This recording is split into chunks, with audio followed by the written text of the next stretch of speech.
नमस्कार, जय श्री राम। स्वागत है दोस्तों आप सभी का हमारी चैनल ज्ञान गंगा सागर में।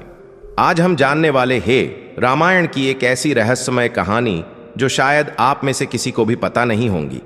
लक्ष्मण ने भी प्रभु श्री राम के साथ किया था छल, और स्वयं भगवान होने के बाद भी श्री राम क्यों नहीं जान पाए उस छल को।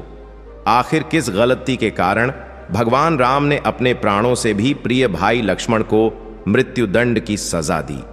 आखिर क्यों लेनी पड़ी लक्ष्मण को जल समाधि। दोस्तों, आप सभी लोग यह तो अच्छी तरह से जानते ही होंगे कि रामायण में भगवान श्री राम के छोटे भाई लक्ष्मण ने राम की सेवा करने के लिए 14 वर्षों के लिए अपनी नींद और भूख का त्याग कर दिया था। यानी कि लक्ष्मण 14 साल तक सोए नहीं थे और ना ही उन्होंने कुछ खाया था। लेकिन लक्ष्मण से जुड़ा एक ऐसा रहस्य भी है जिस रहस्य को स्वयं श्री राम भी नहीं जानते थे। जब भगवान राम वनवास के लिए जाने लगे तो लक्ष्मण भी हट करके श्री राम के साथ वन चलने के लिए जिद करने लगे। राम ने समझाया भी था, लेकिन लक्ष्मण नहीं माने और राम के साथ में वन चले गए। लक्ष्मण ने हर सुख दुख में भगवान श्री राम का साथ दिया। लेकिन एक बार लक्ष्मण जी से एक छोटी सी गलती हो गई थी, तो भगवान ने उन्हें मृत्यु दंड दे दिया। भगवान राम की आज्ञा का पालन करने के लिए लक्ष्मण जी ने फिर जल समाधि ले ली। दोस्तों, आज हम जानने का प्रयास करेंगे कि लक्ष्मण जी ने ऐसी कौन सी गलती कर दी जिसने भगवान राम को ऐसी कठोर सजा देने के लिए विवश कर दिया था। तो चलिए जानते हैं इसके पीछे की वास्तविक कहानी को।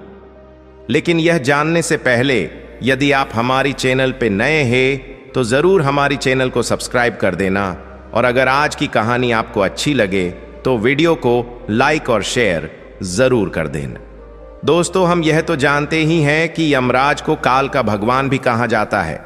जब प्रभु श्री राम का जीवन लीला समाप्त होने वाली थी, तब यमराज को लगा कि भगवान ना तो स्वयं शरीर का त्याग करेंगे और ना ही शेष नांग के अंशा अवतार लक्ष्मण जी अपने शरीर का त्याग करेंगे। ऐसे में यमराज ने एक चाल चली। एक दिन की बात है, काल यानी यमराज किसी विषय पर बात करने के लिए भगवान राम के पास आते हैं। भगवान राम ने जब यमराज से उनके आने का कारण पूछा तो यमराज ने कहा कि आपसे कुछ जरूरी बात करनी है। भगवान राम यमराज को अपने कक्ष में ले गए।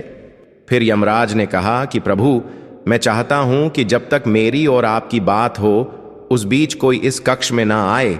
यमराज ने अपनी बात को आगे बढ़ाते कहा कि अगर कोई बीच में आ जाता है तो आप उसे मृत्यु दंड देंगे, तभी हम अपनी बात आपसे रखेंगे। ऐसा आपको वचन देना होगा। भगवान राम ने यमराज की बात मान ली, इसलिए उन्होंने लक्ष्मण जी को कक्ष के बाहर पहरे पे बिठा दिया और कहा कि लक्ष्मण, यमराज जी मेरे साथ कुछ जरूरी चर्चा करने आए हैं और मुझसे अकेले में बात करना चाहते हैं। तुम दरवाजे पर पहरे पर खड़े हो जाओ और ध्यान रखो कि अंदर कोई आ ना पाए। जब तक हमारी बात चले तब तक अंदर कोई भी आना नहीं चाहिए। लक्ष्मण ने कहा, जैसी आज्ञा भैया। अब राम और यमराज कक्ष में वार्तालाप शुरू करते हैं और लक्ष्मण पहरा देने लगे। जब राम जी की बात यमराज से चल ही रही थी, उसी समय दुर्वासा आर्षि श्री राम जी से मिलने अयोध्या पहुंच गए। कक्ष के बाहर पहरा दे रहे लक्ष्मण ने दुर्वासा आर्षि को प्रणाम किया और अचानक आने का कारण पूछा। दुर्वासा आर्षि ने राम जी से तुरंत मिलने की इच्छा जताई तो लक्ष्मण जी ने कहा कि भगवान राम अभी स्वयं यमराज के साथ विशेष चर्चा कर रहे हैं और उनकी आज्ञा है कि जब तक उनकी बात समाप्त नहीं हो जाती कोई उनके कक्ष में नहीं आएगा। इसलिए आपसे अनुरोध है, निवेदन है कि आप कुछ समय प्रतीक्षा करें।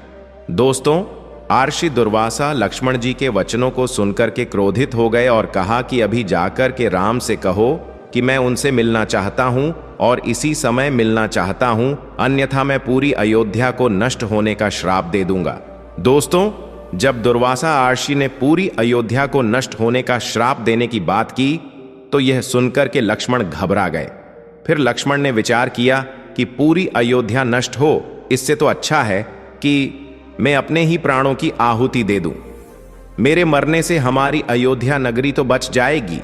और यही फैसला उचित समझ करके अपने प्राणों को मौत मुंह में छोड़ करके लक्ष्मण जी भगवान राम के कक्ष में चले गए। भगवान राम लक्ष्मण को सामने देख करके हैरान और परेशान हो गए।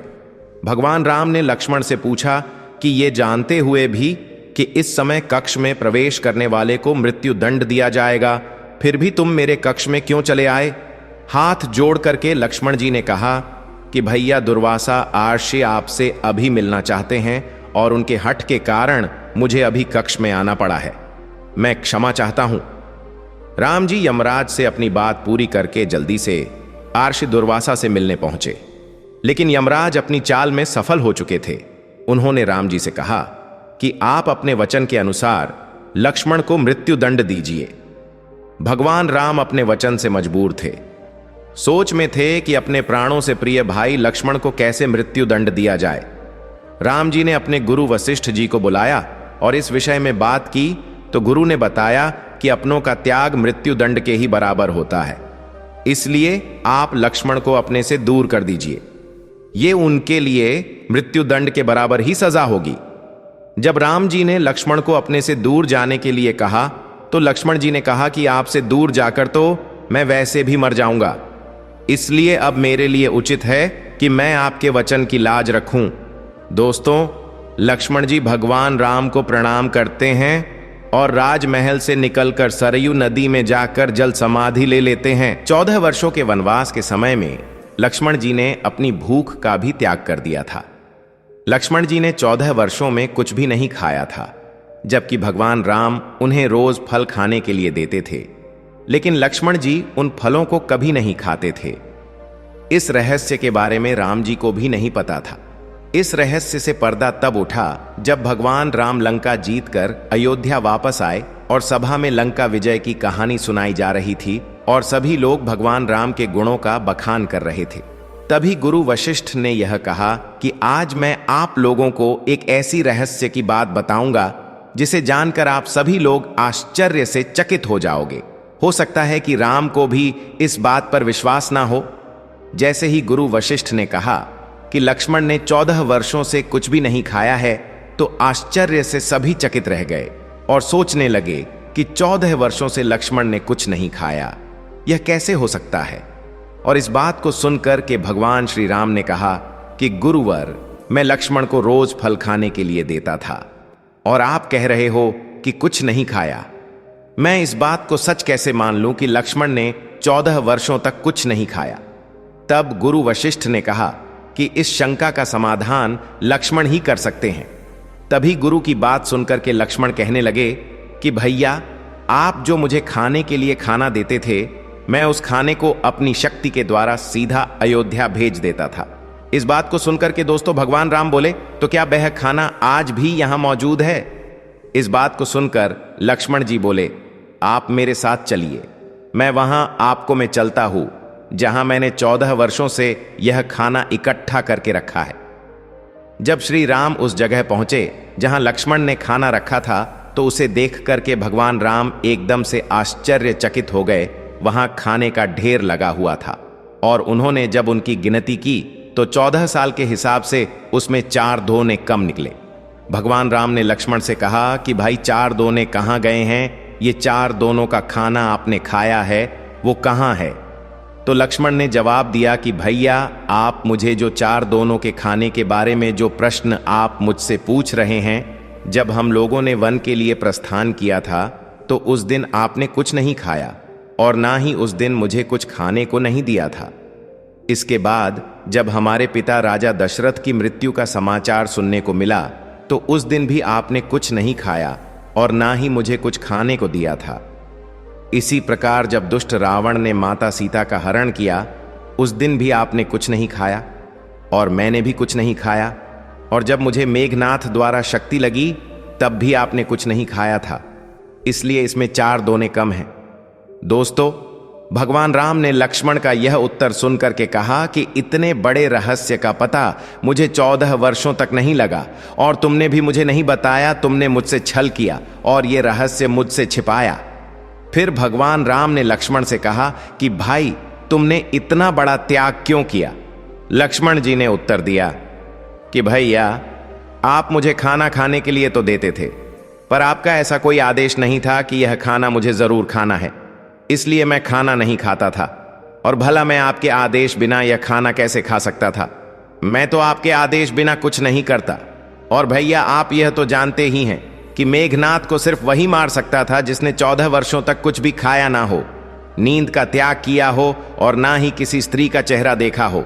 इसलिए मैं सीता माता के चरणों को ही देखता था और मैं इसी त्याग के कारण मायावी मेघनाथ को युद्ध में मार पाया। दोस्तों, इस तरह राम और लक्ष्मण दोनों ने अपने अपने वचनों और कर्तव्य का पालन पूरा किया। इसीलिए कहते हैं कि रघुकुल रीत सदा चली आई, प्राण जाए पर वचन न जाए। तो दोस्तों, इस कहानी में हमने जाना कि लक्ष्मण ने प्रभु राम से कौन सा छल किया था और किस तरह से लक्ष्मण को मृत्यु दंड दिया गया और उन्होंने जल समाधि ली। दोस्तों, आपको आज की यह कहानी अच्छी लगी हो तो वीडियो को लाइक और शेयर जरूर कर दीजिएगा और कमेंट में जय श्री राम जरूर लिख देना। तो मिलते हैं फिर अगले वीडियो में एक नई कहानी के साथ। जय श्री राम।